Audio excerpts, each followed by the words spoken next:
We're here today for the purpose of remembering,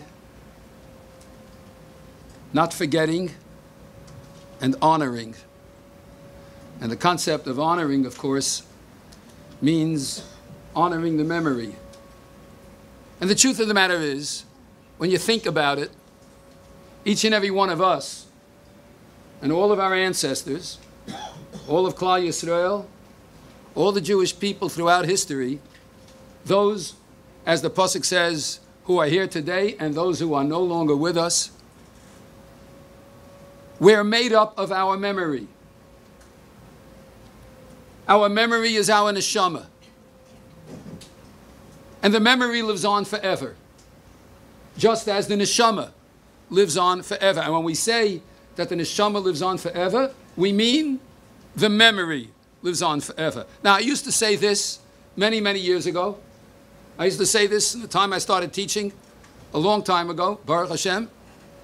And students, people used to ask me and say, how do you know this? I say, well, it's a given. It's a given in our psyche, in our Jewish understanding.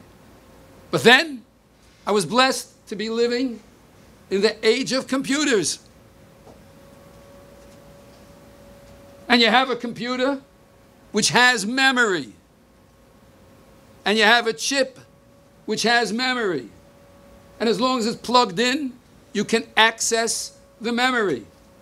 And then I realized when I took the plug out and the computer was dead, the memory still remained. The memory is always there. And the only way to really get rid of it, you got to chop it out and bang it out. And there are people who took their hard drives and tried to get rid of all of the memory that was on it, and they did everything they could.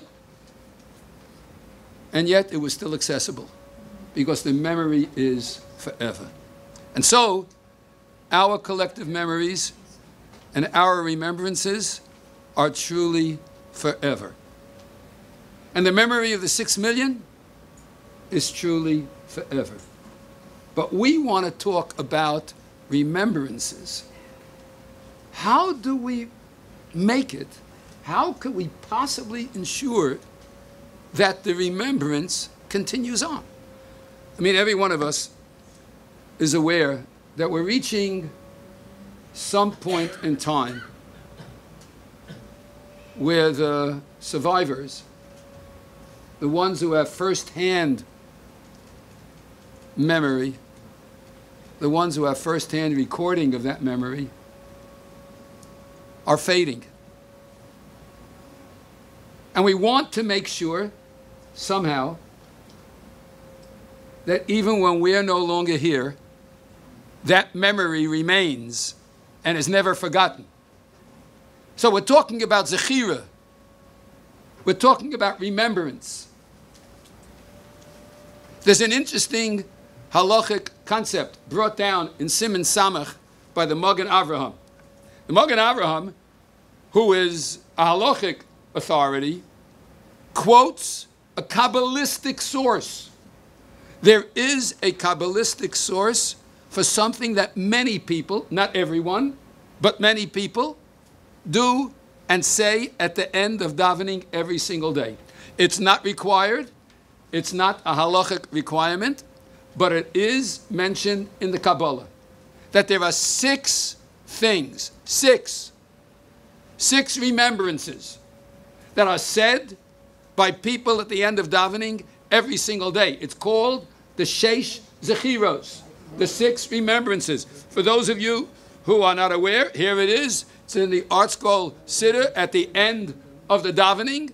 It mentions the Sheish Zechiros. And the Magen Avraham in Siman Samach mentions 4 of them because he's probably quoting the Arizal. And the Arizal only mentioned 4 of them. He mentioned Dalet Zechiros, and there were 2 he did not mention.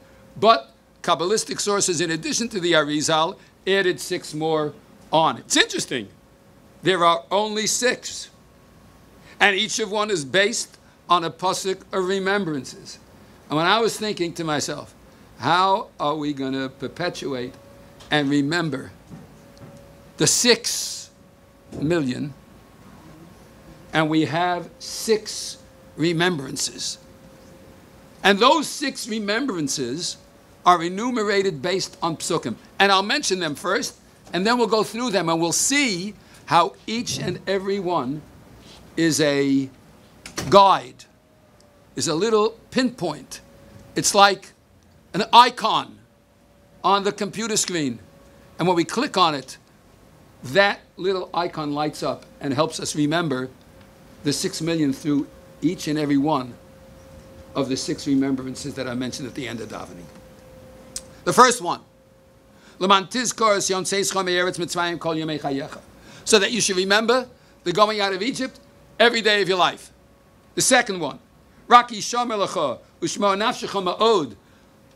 be careful and guard yourself very carefully. Guard your soul very carefully. Lest you forget the words which your eyes have seen. And lest you remove from your heart all the days of your life. You should be let known to your children and your children's children the day which you stood at Mount Chorev at Har Sinai. So the second one is Maimad Har Sinai. The first one, in chronological order, not in psukim order, but in chronological order. We left Egypt, then we went to Har Sinai. The third one, Zachor es asher asalacha Amalek. And we know, we feel it. Remember that which Amalek did to you, b'derech b'tzeischem in Mitzrayim, on the road when you were leaving Egypt, asher korcha b'derech, that they cooled you off, literally on the way, or they chanced upon you on the way, lashon mikre or lashon kar, and they attacked you from the rear, all the stragglers that were in the back, the weakest, always attacking the weakest, for no reason whatsoever. And you were weary and tired from 210 years of being in bondage. But Amalek had no fear whatsoever of Hashem. And it will be, and it's a promise, it will be the day will come when all wars will end, and God will end all strife in all nations, among all people. And it's going to happen in the land of Israel, the land that Hashem gave you as your possession. You will wipe out the memory of that type of evil behavior. The third one is remembering and never forgetting what Amalek did to us. And we can relate to that so well. The fourth, Zachor, al tishkach. Remember, do not forget. That which you did after the receiving of the Torah, which was worship the Egel.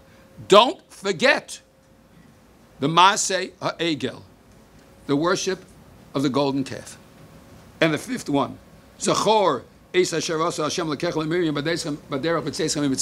remember what God did to Miriam when she spoke Lashon Hara in the most innocuous fashion, not at all saying anything really bad, but still was punished.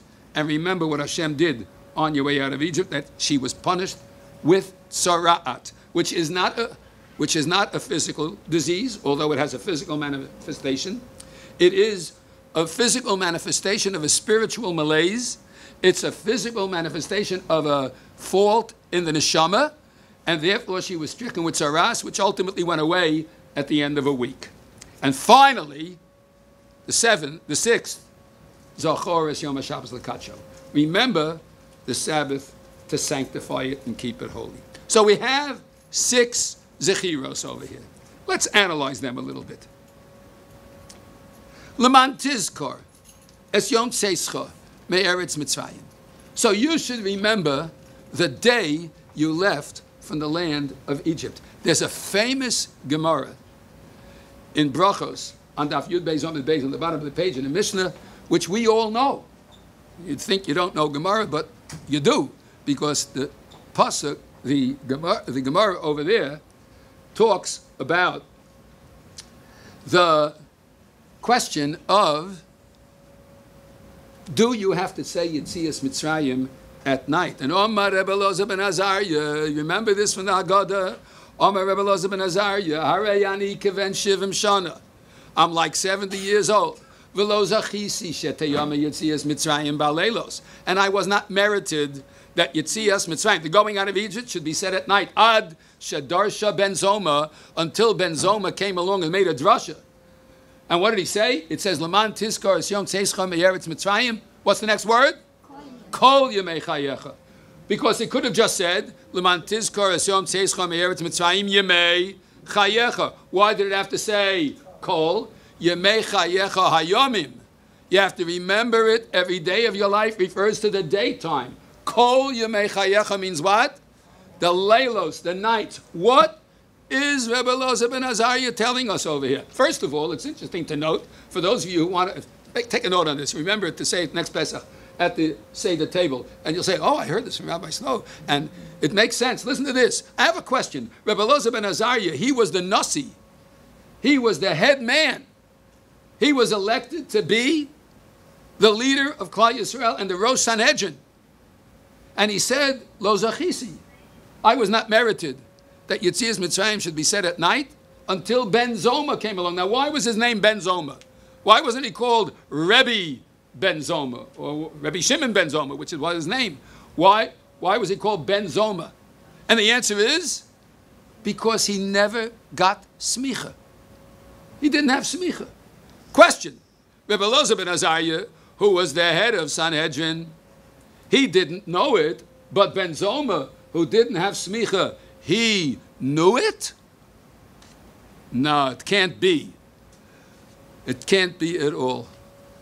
And so, when it says Ad Shadarsha Ben Zoma, and this was told to me by a member of our shul, the Young Israel Beth El Borough Park, many years ago, one of our late great members, Rabbi Avraham Rosenfeld, Zachor Livracha, who, by the way, lived till over 103, and he used to walk from 15th Avenue when he was 100 years old. He used to walk from 15th Avenue to my house on 11th Avenue for Friday night dinner. And people could not keep up with him. So I want to tell you what he said to me when it came to that particular pasuk. He said, Rebbe Elazar ben Azariah said, Arayani keven shivim shana. Here I am, I'm like what? 70 years old. Because really, was he 70? No, he was only 18. But he was talking about the fact that his neshama was the same neshama as Shmuel HaNavi. Shmuel HaNavi died at the age of 52. And he was 18. 52 and 18, 70. So I am like 70 years old. But I was never able to explain, how do I know that you'd say you see it's Mitzrayim at night? Until Ben Zoma came along and made a drasha. Now, by the way, Ben Zoma is found in the Mishnah. Where is Ben Zoma found in the Mishnah? Because if you take a look at Pirkei Avos, it says, Ben Zoma Omer, Ben Zoma said, Ezehu Chacham, who is a wise person? Halomeid Mikol Adam, who learns from everybody. So really, Rebbe Elazar ben Azariah knew that you're supposed to say Yetzias Mitzrayim at night. But he was only 18 years old, and people were not listening to him. So he said, V'lo zachisi, I was not merited that Yetzias Mitzrayim should be said at night until Ben Zoma came along. I made this drasha, I knew this drasha, but nobody listened to me. Why? Because I was only 18 years old. But Ben Zoma came along and he said, wait a minute, Ezehu Chacham Halomeid Mikol Adam. Consequently, people started saying, oh, you have to learn from everybody, even from an 18-year-old. And by the way, I want to tell you, if the truth of the matter is, I teach 18-year-olds. And I must tell you, some of my greatest amounts of growth and wisdom have come from teenagers. Because, Mikol Malamdai Hiskalti, I've learned from all of my teachers. Umi Talmidai Yoser Mikulam. I've learned the most from my students. And Ben Zoma was telling everybody that you can learn from Rebbe Elazar ben Azariah, even though he's only 18 years old. And now that he was listened to because Ben Zoma made his drasha, Ezeu Chacham Alomed Mikol Adam. Now people were saying that Rebbe Elazar ben Azai is 100% correct, and Kol Yemei Chayecha means also at night. Also at night. Night. The darkest time is the night. Eli Wiesel, Zachor, who passed away this year, so just recently, who wrote about his experiences in the Holocaust. And one of the famous books that he wrote was called Night. And the night is the darkest of times. And because it's the darkest of times, you might think it's time to give up. Along comes the first remembrances. Leman Tizkor, es Yom Tzeischa Me'eretz Mitzrayim, Kol Yemei Chayecha. You are to remember the going out of Egypt, all, even the night days of your life. Because when life gets difficult, and when the night comes, and we're about to feel as if we're abandoned, it's dark, there's no hope, along comes Rebbe Elazar ben Azai and says, no. You say Yetzias Mitzrayim even at night. Jews, don't give up. Even at night, we remember the going out of Egypt. We were there for a long period of time, 210 years, long time, and we didn't give up. Because you say Yetzias Mitzrayim at night. You want to remember the 6 million? You want to keep the memories alive? After the night, in the night, in the most difficult of times, Leman Tizkor es Yom Tzeischa Me'eretz Mitzrayim, Kol Yemei Chayecha. The first Zechira of the 6 Zechiras. The second one, Mamad Har Sinai, standing at Mount Sinai and remembering the giving of the Torah on Mount Sinai. You know, Rabbi Wein makes an interesting observation. There's a generation gap between parents and children, between grandparents and grandchildren, and between great-grandparents and great-grandchildren. We're living in a time where, Baruch Hashem, there are already great-grandparents. I remember growing up on the Lower East Side where there were almost no grandparents, almost none. Because many were refugees from the Holocaust. And their parents were not there. It was only when we grew up that our parents became, Baruch Hashem, grandparents. And today, people, Baruch Hashem, are even great-grandparents. But there's a generation gap between each generation. Parents and children don't always talk the same language. They can't. I don't know half the shtick that goes on in computers that my kids know. And I think my grandchildren know a lot more than my kids do. And today, 4-year-olds can work a computer better than I can. I'm sometimes amazed that it seems like it's second nature. So there's a generation gap, and we're almost not able to communicate on so many issues. But there's one thing that binds us together. A 7-year-old, and a 27-year-old, and a 57-year-old, and a 77-year-old, and an 87-year-old can all sit Friday night at the table. Someone can raise a question on the Parsha, and each and every one can have an insight on that pasuk, on that concept. We can't forget the giving of the Torah on Har Sinai. That's what unites each and every generation amongst the Jewish people. It's an amazing thing. Some parents and children can't communicate at all. But the Jewish people, there's communication between parents and children and grandchildren and great-grandchildren. And if not on the current issues of the day, certainly on the issues of the Torah, which somehow manage to be related to the issues of the day in the most beautiful and perfect fashion. So you want to remember, and you want to hold forth between generations, and we don't want any of the next generation to forget. We want them to remember. Simple solution. Keep the Torah going. Keep the discussion of the Torah going. Yom asher amadata v'nei Hashem lakecha b'chorev. The Gemara in Kedushin makes an observation. The pasuk says, "V'hodatem levanecha v'livnei vanecha." You should let it be known to your children and your children's children. And the Gemara in Kedushin makes an observation, and it says that anyone, call me, shelamed beno uben beno Torah, anyone who teaches his children and his grandchildren Torah, ma le'olav hakasuv, the pasuk puts on that person ilu kibla mehar Sinai. It's as if you receive the Torah from Har Sinai, because there's a chut hameshulash, there's a threefold chain. V'chut hameshulash meheira lo yunotek seshlo v'hamelechim.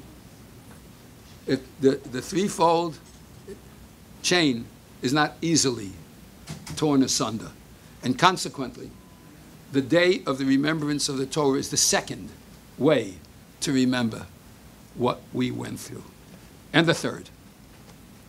Remember what Amalek did to you. Now look, any one of us, I wasn't there. I can't even begin to imagine. I've read all about it. When I was a teenager, no one would talk about it. I couldn't get anybody to talk about it. I heard there was such a thing as a Holocaust. And I had neighbors next door to me who were Holocaust survivors. I once came home on a Friday night. I must have been about 11 or 12 years old. And I came home a little bit ahead of my father, he should rest in peace, from shul. And I came into the house. And next door to us, I lived in an apartment house on the Lower East Side. And next door to us, in the apartment house, lived the Golitzer Rebbe. And the Golitzer Rebbe's wife, the Rebbitzin, used to come into the house and sit with my mother every Friday night. And they would talk. And I came on one Friday night, and I hear hysterical crying. And I must tell you that I had never seen an adult cry. But this woman, the Golitzer Rebbitzin, she should rest in peace, Zichrono Livracha, she was crying her head off. And I said to my mother, I said, Ma, what is she crying about? She said, no, it's nothing, it's nothing. I said, what do you, I'm 12 years old, what do you mean it's nothing? Can't be nothing. No one cries like that for nothing. What's going on? She said, no, it's not. It happened in the past. It happened in the past. I said, what happened in the past? Why was she? And I couldn't get it out of her until finally she told me she was reminiscing about the Holocaust and what she went through and how people would fight just to get a potato. How people starved to death. How people froze to death. I often wondered, how did people live through that time wearing nothing but a thin little prison garb? How did they live through the winter? I walk out in November, and if I'm not bundled up, I feel like I'm about to freeze, and it's not even cold yet. Can you imagine? How did they? I don't know how you lived through this. I have no idea. It's a gift from Hashem. I have no way to understand it.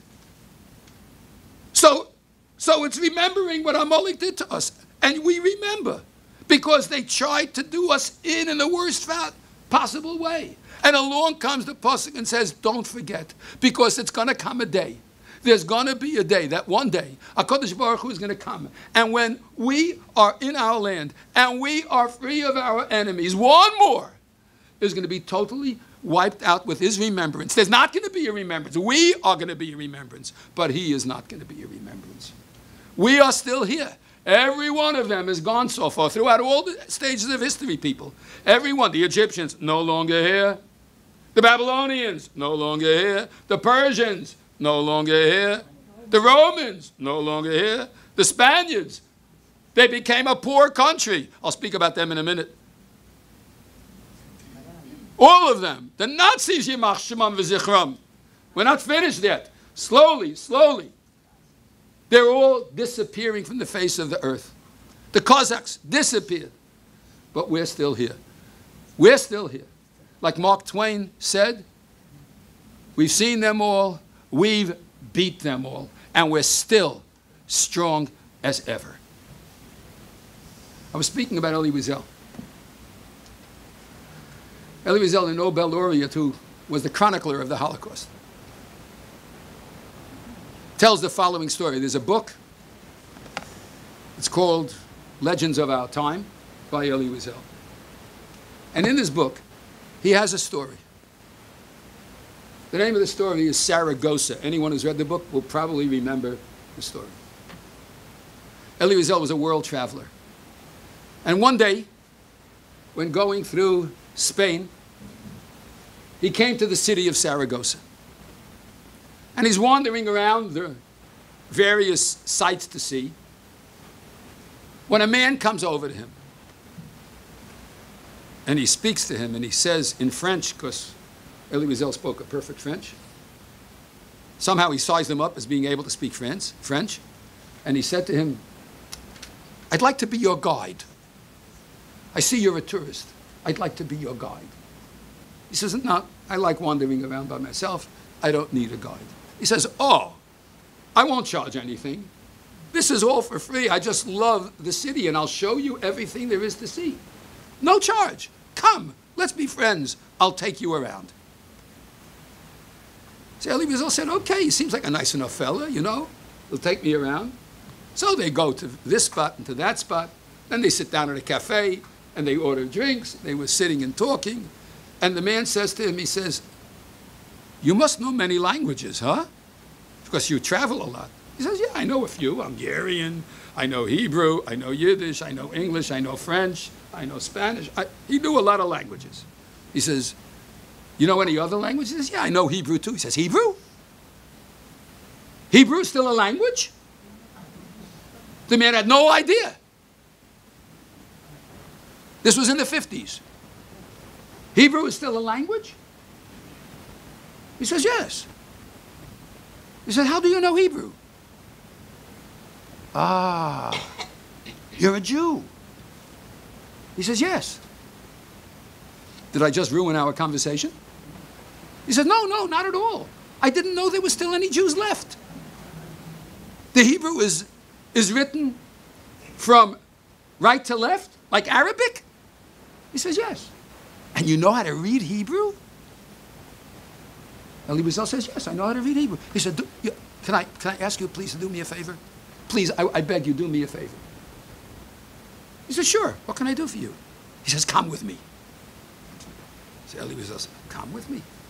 What do you mean, come with you? He says, please, I promise. It'll only take a few moments. Please come with me. I must show you something. Elie Wiesel says, okay, I'll come with you. They walk a few blocks. Man takes him into his house. There's 2 rooms in the house. In the front room are statues all over the place. Christian statues. All the ones you can possibly imagine on every mantelpiece, all around the room.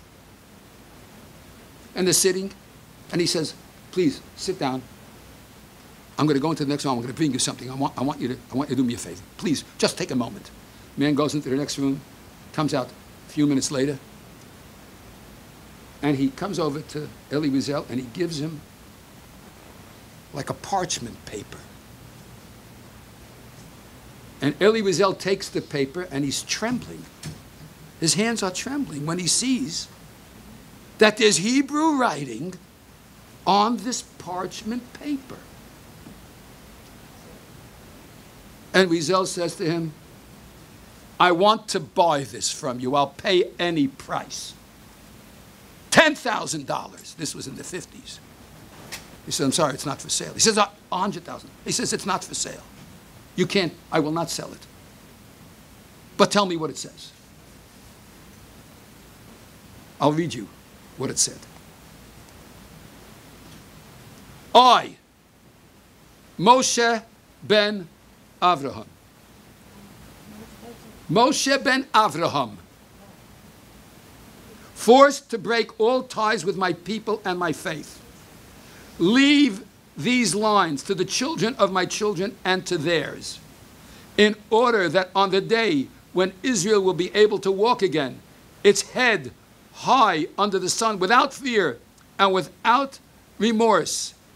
They will know where their roots lie. Written at Saragossa, this 9th day in the month of Av, in the year of punishment and exile, 1492. The Spanish Inquisition. And this piece of parchment was in Elie Wiesel's hands. And he's trembling. And the man says, "What's the matter? What does it say?" And he told him. He says, "Oh, that's interesting. That's an interesting piece of history." And Wiesel says, "You don't know how interesting it is." He says, well, how interesting is it? Do you know the implications of your holding this parchment? He says, "Of course. This has been in my family since the 15th century. It's an heirloom that each and every one of us has guarded with our lives because we believe that it's kept us sane and healthy with all that goes on around us and has never caused us any pain. And that's why we won't part with it." So Wiesel says to him, "But you don't understand what the implications are. You're a Jew." And the man says, "Because a Jew is cursed. The Spanish people threw the Jews out because of hatred." And the man was trembling. He couldn't see straight. He almost fainted. He had to sit down. He said, I can't be a Jew. They're a persecuted, hated people. How can I be a Jew?" Wiesel said, "Well, that's what the paper says." And so, ultimately, he took his leave and went on his way.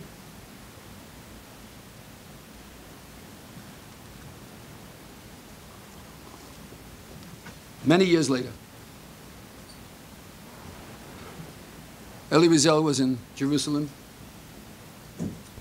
to go to a conference that was being held on German reparations in the Knesset. The Israeli parliament was having a discussion on whether or not the Germans should pay and we should take reparations. It was a big discussion for many years. And he's on the way. He says in the book that he's walking on Rehov Melech George, which we know as King George Street. And he's walking down King George Street, and he's on his way to the meeting. He's looking at his watch. All of a sudden, he feels a tap on his shoulder. And a man stops him, a man with a beard, dressed like an Israeli would dress. And the man stops him and says, in Hebrew, perfect Hebrew, he says, "Slicha, Adoni, excuse me, sir, may I have a word with you?" He says, "Oh, listen, I don't know who you are. I'm on the way to an important meeting. I can't stop now. I've got to get to this meeting. I don't know. Please, leave me alone." He says, "You don't know who I am? You don't know who I am?" He says, "No, how should I know who you are? I've never seen you before in my life." And the man says to him, "Saragossa." And Elie Wiesel looks at him. He takes the beard in his mind's eye away from the face. And he sees the Spaniard that he sat in his parlor when he gave him the parchment. He said, "What are you doing here?" He said, "What do you mean, what am I doing here? You told me that I'm a Jew. Where does a Jew belong? I'm in Yerushalayim HaKodesh. And my name? You want to know my name? Moshe ben Avraham. Amalek try to wipe us out in every generation and in every single period of time. But here's a Spaniard who fulfilled the prophecy.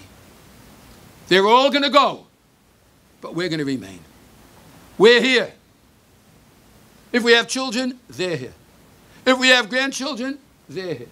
If we're blessed to have friends and neighbors, if we're blessed to belong to a Jewish community, if we're blessed to be in this room today, it's because Zachor es asher asalacha Amalek. we don't forget what Amalek did to us. The fourth one. Zachor, al tishkach. Don't forget the Egel. Don't forget that you worshipped the Egel Azov. Don't forget that you worshipped physical gold. Because, unfortunately, sometimes we get to the height, we get to the highest level of our redemption, and we think that the purpose of our freedom is to enjoy only the gold of Olam Hazeh, the glitter. We all remember how they used to say about the United States of America. The gold in the Medina, the streets are paved with gold. But what about the neshama? So you can't forget the Egel, because even at the height of our greatest achievement of receiving of the Torah, it's possible to make a mistake and exchange the eternal for the temporal. And we should never forget that. But equally so, we should never forget that even when the Jews worshiped the golden calf, the Egel Azov, in the Midbar, there was forgiveness. There is tshuva.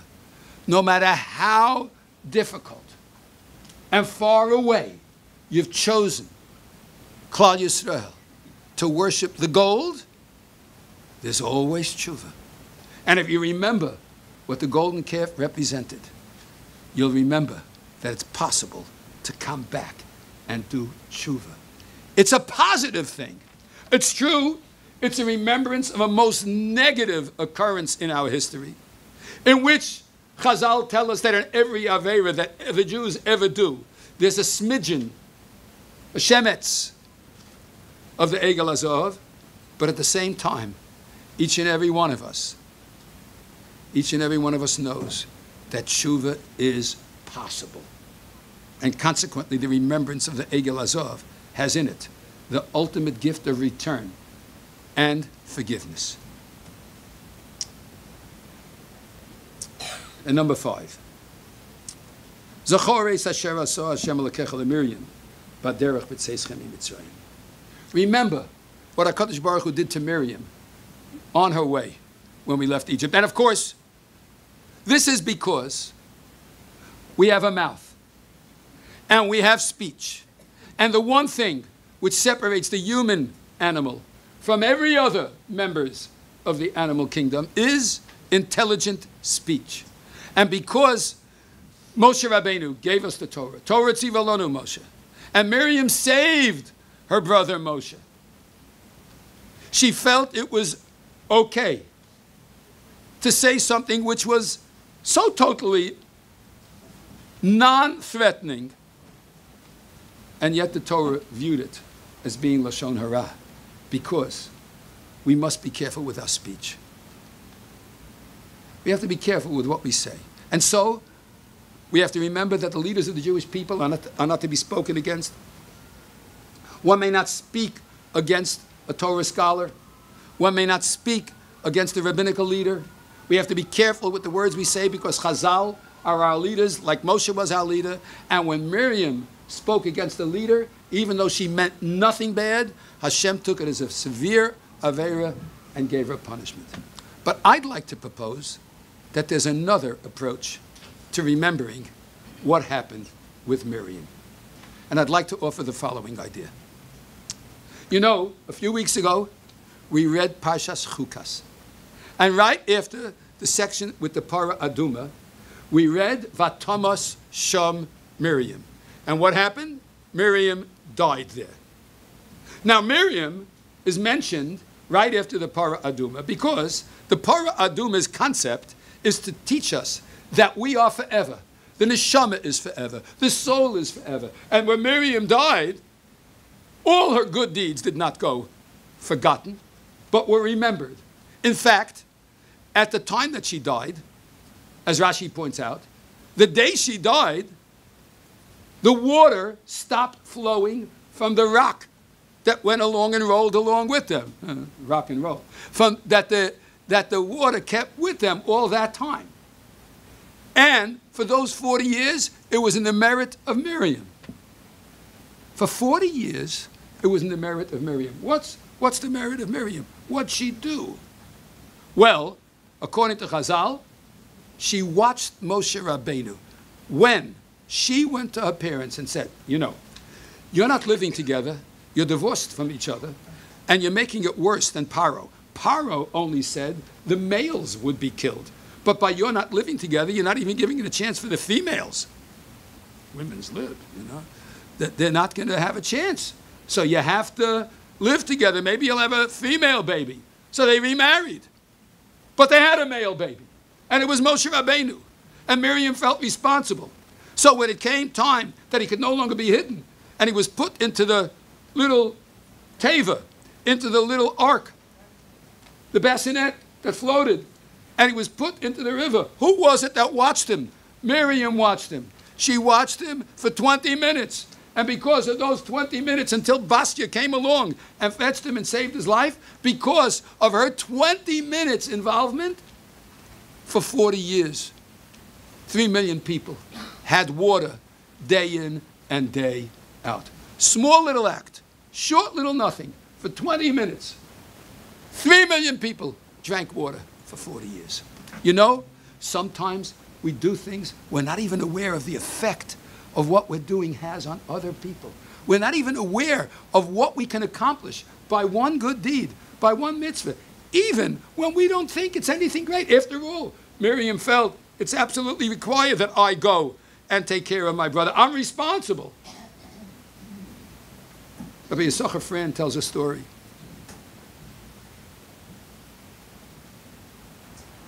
About a man who was unaffiliated with any Torah traditions, but he was intrigued about the land of Israel, and so he went on a tour of Eretz Yisrael. And you know, it's impossible not to end up sometime, somewhere along the way, at the Kotel. Sure enough, he comes to the Kotel. They give him one of those 3-finger white yarmulkes, you know, that you put on your head and easily take off. They gave him a yarmulke. He puts it on, and they say, go pray. So he goes over to the wall, and he's trying to think, how do I pray? I never prayed. I don't know how to pray. How do I pray? I don't know how to pray.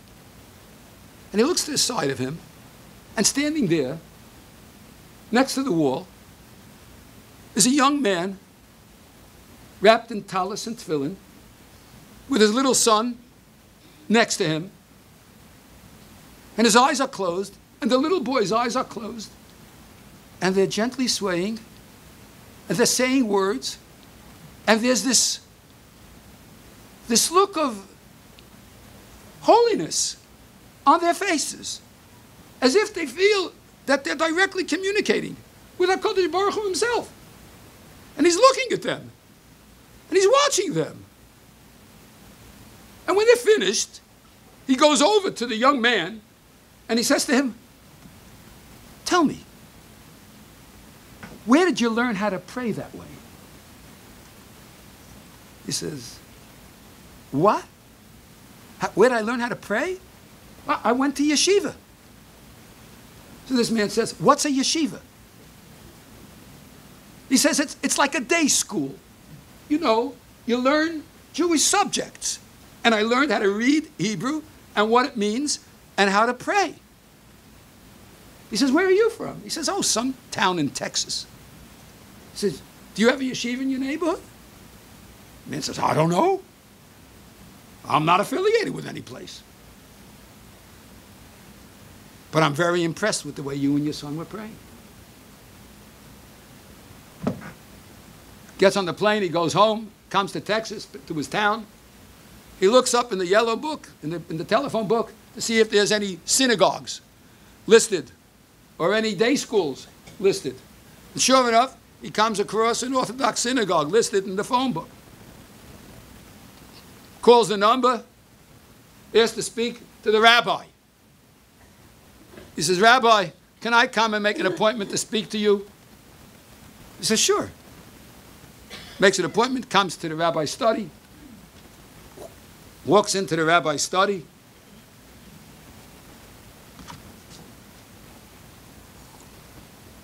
Says to the rabbi, tell me, is there a yeshiva in this neighborhood? He says, you mean a yeshiva? He says, yeah, is there a yeshiva in this neighborhood? He says, I'd love to have one, but we don't have an, it's a fortune, and we couldn't build it, but we'd love to. He says, tell me, how much would it cost to build a day school and get it off the ground? How much money would it be to get it going?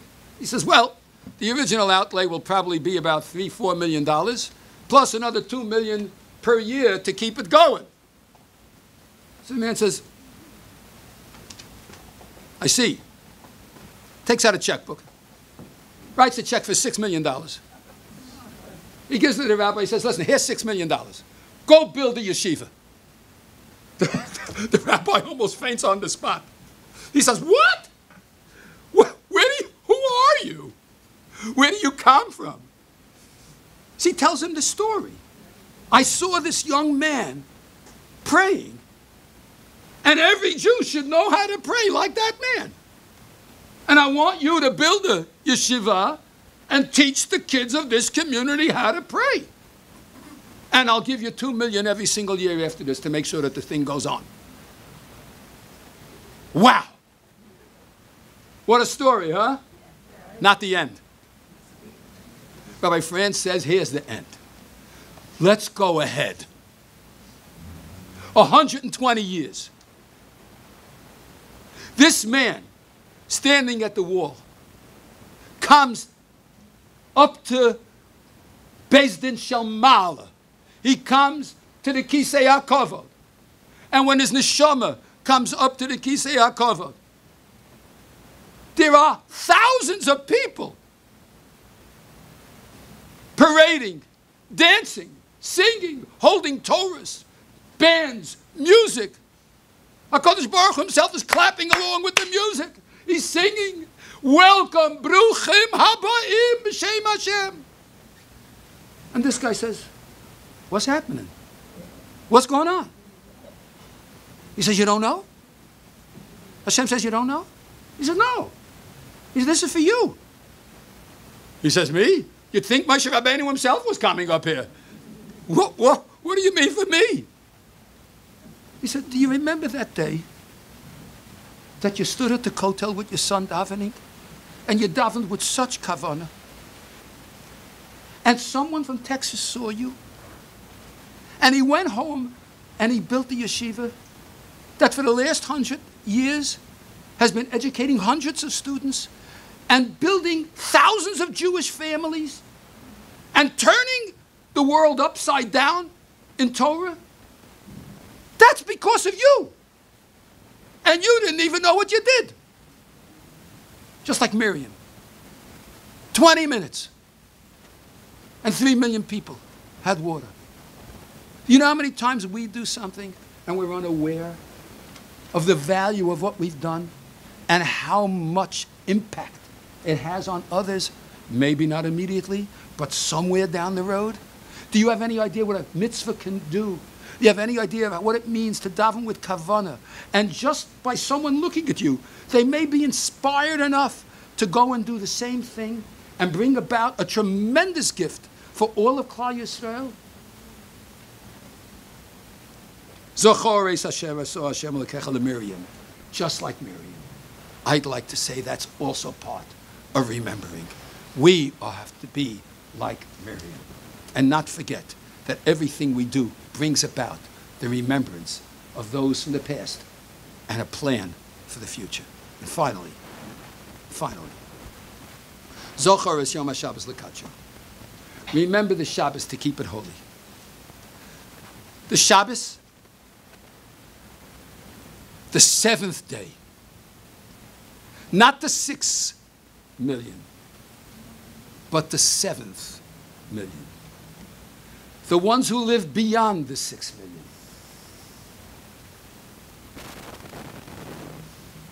The ones who died are Kedoshim.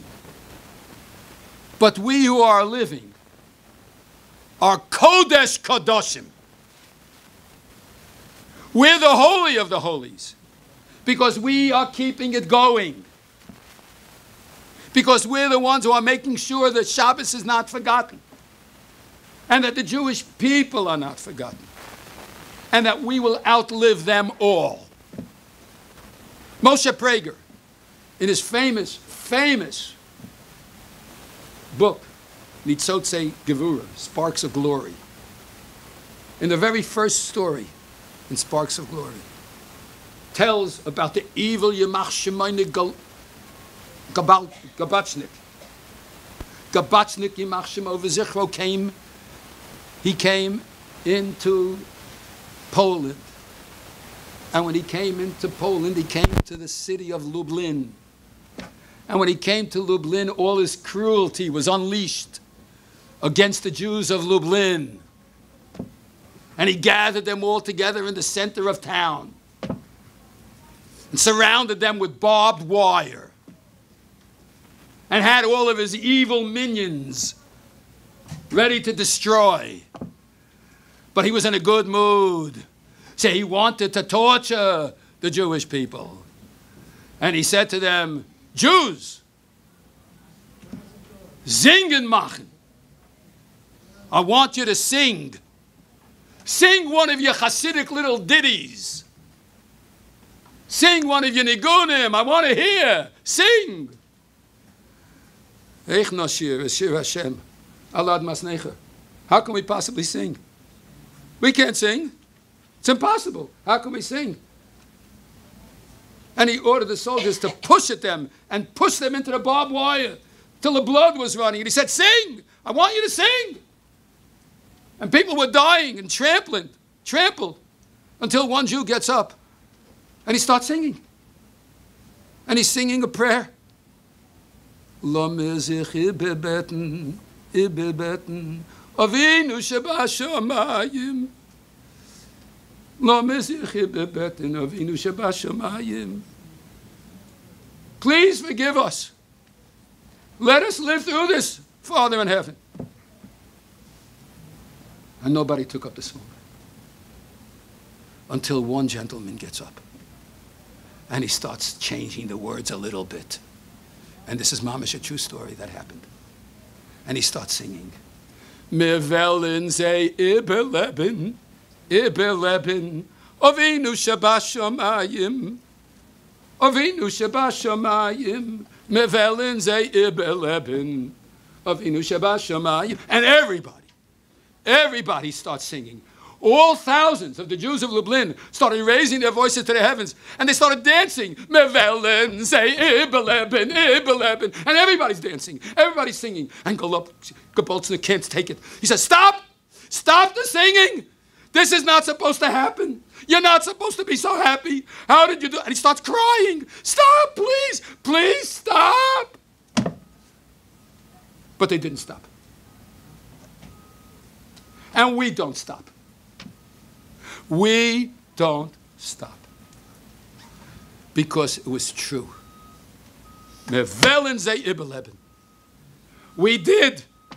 We will. Because we don't forget. We do not forget. We don't forget Yetzias Mitzrayim. We don't forget Maimon HaSinai. We don't forget Amalek. We don't forget the Egel. We don't forget Miriam. And we don't forget the Shabbos. And that's why. That's why we're here. And that's why there's hope for the future of Klal Yisrael. Because you're here. Because we're the Kodesh Kodashim. And because we have hope for the future.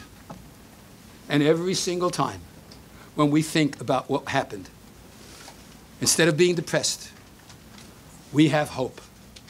Hope for the future. Klal Yisrael is Ani Ma'amin.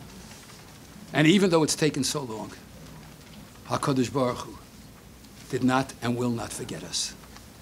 HaKadosh Baruch Hu should bless each and every one of us that the upcoming fast of Tisha B'Av should be a source of remembrance, and that the remembrance should be a positive outcome, a good result for all of our futures. We should be Zachor that we see our children, our grandchildren, and our great-grandchildren going in the Derech Hashem, in the Derech HaTorah, and that they never forget, just as we promised, and we never forgot. Zachor, al tishkach.